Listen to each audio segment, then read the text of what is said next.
It's difficult to talk about the Dead Space series without mentioning how well the sequel did.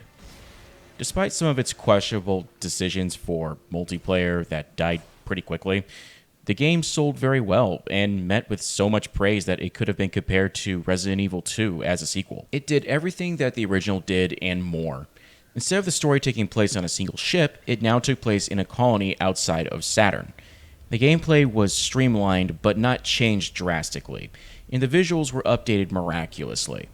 Another new change was making it to where Isaac could actually talk.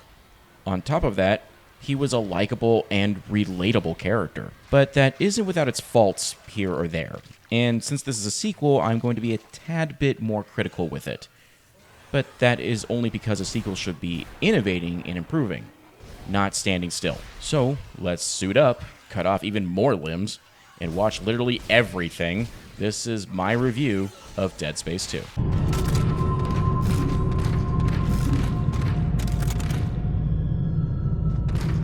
One of the main highlights of the game was seeing that Isaac Clarke did have a voice and a face to show more frequently. Story-wise, this title was much more grander in scale. Like I said before, this necromorph outbreak was not taking place on just one ship of 1,000 people. It was now a colony of over 50,000 people. So the odds have been stacked heavily against us. And to top it off, things have not exactly gotten better in the world since Isaac's terrifying adventure in Dead Space 1. Now, if you are coming into this video and you have not watched my review of the first game, I would highly recommend that you do so. It explains a lot more of what kind of creatures you are fighting and how integral they are to the story in depth. But for the sake of time and convenience, I will give you the super dumbed down version. Stupid people believe that Evil Marker is divine. Evil Marker turns people psycho. Dead bodies that are created by Evil Marker psychosis, whether it be by suicide or homicide, are turned into horrifying creatures called necromorphs to create more bodies. Only way to stop such kills said necromorphs is to dismember them. There, you happy? If not, watch the first video. With this being a sequel and all, the stakes are set much higher, and they are stacked even more against both the player and Isaac Clarke as a character. Isaac is told from the get-go that because of his experiences from the first game, his brain has been irreversibly scarred in a way that allows him to create markers with codes in his brain. But if he is kept awake too long, he will die. So the only way is to get to a chick who is offering you help and fight your way through the colony called the Sprawl, while the outbreak is happening. What made this interesting in concept is that you get to see how brutal an initial outbreak of necromorphs can be. As you are fighting your way through, you are seeing escape ships being destroyed, watching people get torn apart or dragged away. It's some trippy and horrifying stuff. And on top of that, you can't do anything about it. Only thing you could do is move forward through the chaos. Instead of only focusing on 2 or 3 characters in this game, you now have around several who are important to the story. You've got the main man, Isaac, who has awoken up from the longest nap ever. Ellie, who is a survivor who is experiencing a necromorph outbreak for the first time, like Isaac did in the first game. Strauss, who was a survivor of another outbreak that made him go literally insane. Tideman, who is the leader of the colony. BT Dubs, he really wants you dead. Then finally, Dana, who is offering Isaac help at the beginning of the game. Each of these characters make an important impact towards the story and affect Isaac in some way, shape, or form. You will grow to like them, hate them, or distrust them.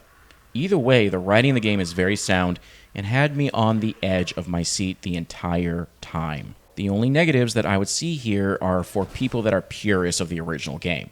In this installment, Isaac has quite a bit to say.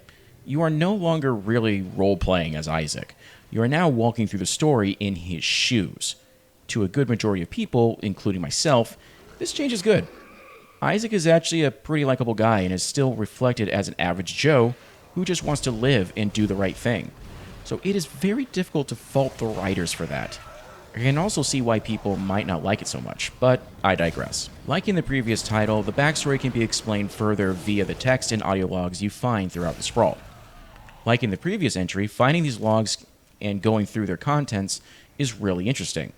I found myself diving even further into the lore because of how interesting these logs were. There are also some callbacks to the original game that involve you going back to the Ishimura, the ship that the original game took place on.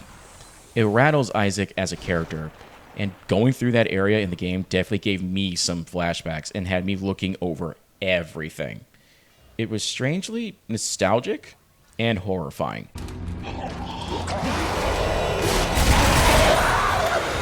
Like in the previous game, dismembering your opponents is key to survival. As the game goes on, the difficulty gradually increases. I can honestly say that I definitely got grabbed a lot more often in this entry than in the previous one, thanks to the enemies being more numerous this time around. Fortunately, certain tweaks have been made to the gameplay that make the game just a tad bit more user-friendly. When it comes to the basic control scheme, Visceral went with the general idea of, if it ain't broke, don't fix it. But that doesn't mean that they didn't improve it in some way, shape, or form. Melee attacks are a bit more direct and faster. Stomping on corpses now provided very valuable loot, and your stasis module actually recharged every minute or so. Another cool addition was being able to rip off the claws/limbs of dead enemies and shooting them right back at others. This was, yet again, a great way to save on ammo. You will also gain access to generally the same weapons as before, along with a couple of new additions.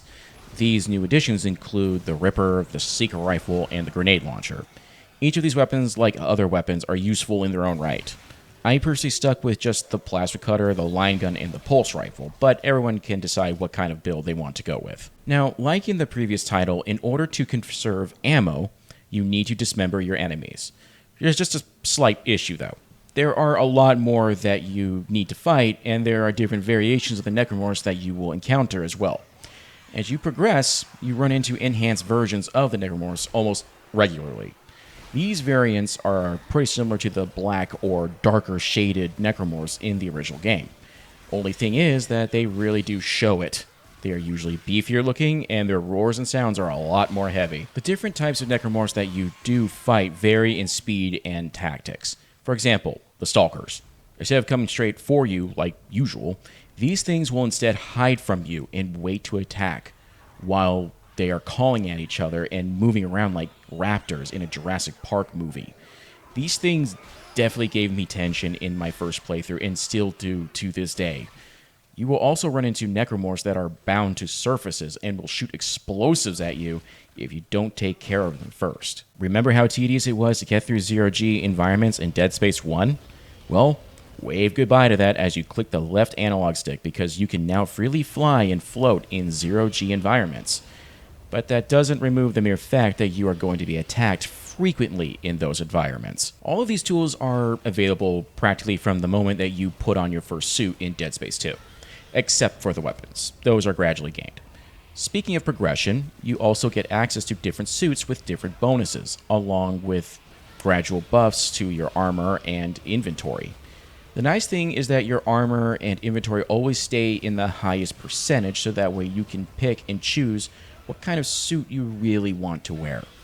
Some grant extra damage with the Pulse Rifle, some recharge your stasis module faster. It's all up to you as the player which one will work for you. You also get access to new suits in the New Game Plus mode. That also makes a return here. How you upgrade your weapons and tools doesn't boast too much of a change. This is a good thing, in my personal opinion.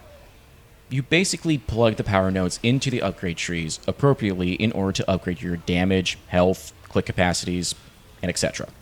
Nice thing, though, is that you can respec your upgrade trees at any time by spending some credits. That is really the only change. There are some new difficulties that were put into the game, as well as new challenges. For example, Zealot mode. I recommend going into this in New Game Plus. It is insane. And then there is Hardcore. If you are a speedrunner or someone who just wants to impress, this is the mode for you. You only get 3 saves, and if you die, you start all the way over to your last save. Only trick is that you need to beat the game at least once before attempting this challenge. And trust me, it's a challenge. Like the original, there really isn't much to say when it comes to negatives here. Dead Space 2 literally improves upon everything that the first game did and more. At least that can be said for the single-player mode. We'll get to the multiplayer in a moment. The main thing here is that Visceral Games took everything from the first game, gameplay-wise, and just made it a bit easier to grasp onto. It made it infinitely more replayable. The last thing that I can say about the single-player game suite that we are getting here is the expansion called Severed. This is a side story that takes place alongside the events that Isaac experiences. You play as Gabriel, a security captain who kind of, in essence, blows the whistle to his wife, letting her know that the outbreak is happening. Unless if you have played Dead Space Extraction, you wouldn't know why these two are familiar with necromorph outbreaks. So I would suggest looking up a YouTube video or something before playing this one. The overall length of the expansion is around a couple hours at best, but the story and the gameplay is definitely a lot of fun. It does, however, draw up a lot of questions as to EarthGov's intentions and how deep this plot really goes with the necromorphs.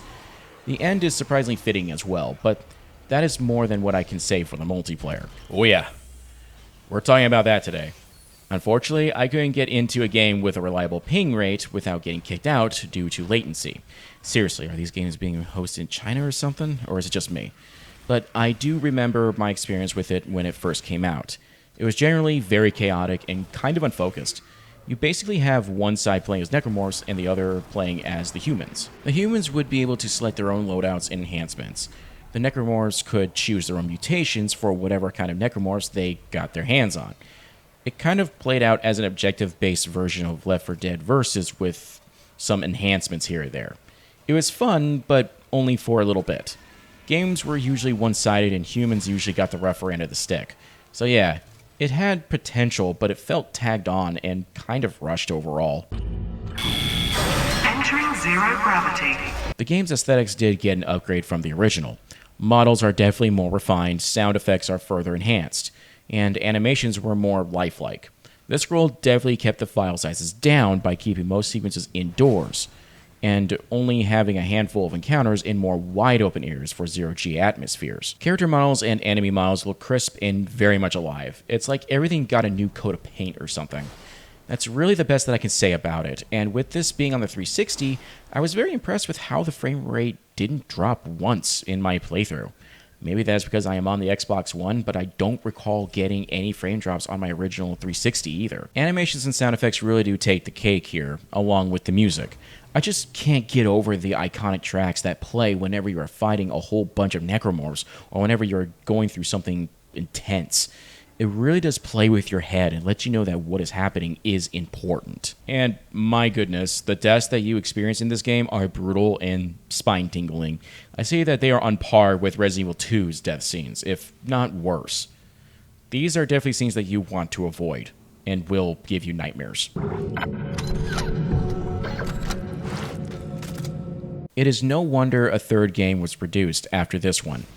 This accomplished everything that the original Dead Space did and more. Honestly, picking it up for as much as I did for a disc copy just felt like a steal. It was like $15, and it makes me question as to why more people aren't talking about this. The more I played it, the more I wanted to see and explore this horrifying universe. Again, I know that I am praising the game a lot, and like I said in my last video, there is a good reason for that. I just love what was created here, and I can't help but wonder what could have been. But things happen for a reason. I will definitely be reviewing the third entry into the series here relatively soon. I have many opinions on it. If you liked this video, please leave a like. It does help the channel. If you have played it, leave a comment on how you felt about this game.